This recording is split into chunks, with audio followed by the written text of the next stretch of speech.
Okay, we are skipping around a little bit in our math book so that we can fill the holes that you guys had on your IXL assessment. I know you were excited to bring those scores up, so we are skipping over to chapter 14, and we're going to take some time to do the recall prior knowledge section because this is one of the things that was a lower score for a lot of you on IXL.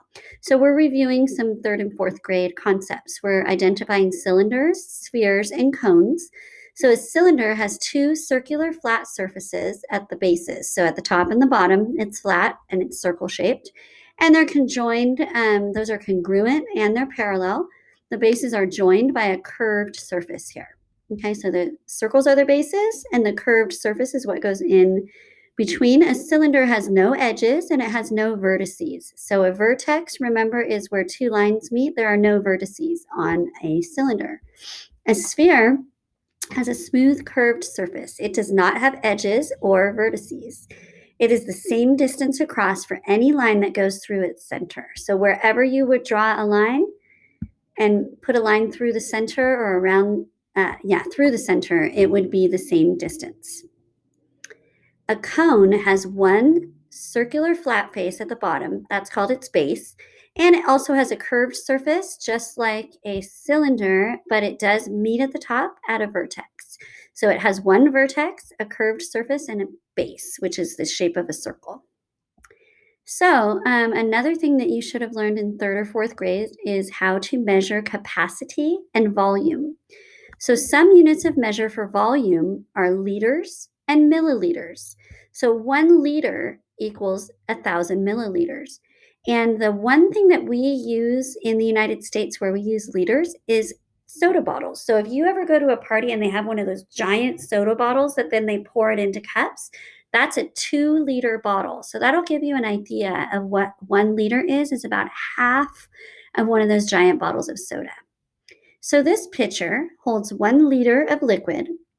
And the volume of liquid in the pitcher is 1 liter. The pitcher can hold more than 1 liter of liquid. So the capacity of the pitcher is more than 1 liter. So the volume is how much liquid is actually in there. The capacity is how much the container can hold. So you can see there's a little bit of space at the top of the container. That's why they're saying the capacity of the pitcher is more than 1 liter, but the volume of liquid in the pitcher is 1 liter. Okay. So the next one, just a little quick check. You can just say the answers out loud to yourself. Let's identify each figure. This is a cylinder. Good. This is a cone. This is a sphere. And this is another cone, even if it's upside down. Okay, so knowing, if we remember back to this page, there are 1,000 milliliters in a liter. So how many milliliters are in 6 liters? 6,000. Yeah. So number 6, 5,000 milliliters equals how many liters? 5 liters. 2019 milliliters equals 2 liters plus 19 milliliters.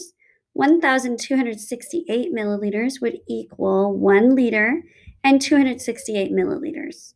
So the capacity of a pitcher is 8 liters. The pitcher is filled to the brim with water. Find the volume of the water in the pitcher in milliliters. So it would be 8 liters if the pitcher's filled to the top. Its capacity is 8 liters, so that would be 8,000 milliliters. The fuel tank of a car is half full. If the volume of the fuel in the tank is 25 liters, what would the capacity be? So if it's half full, we do 25 times 2. So the capacity of the tank would be 50 liters.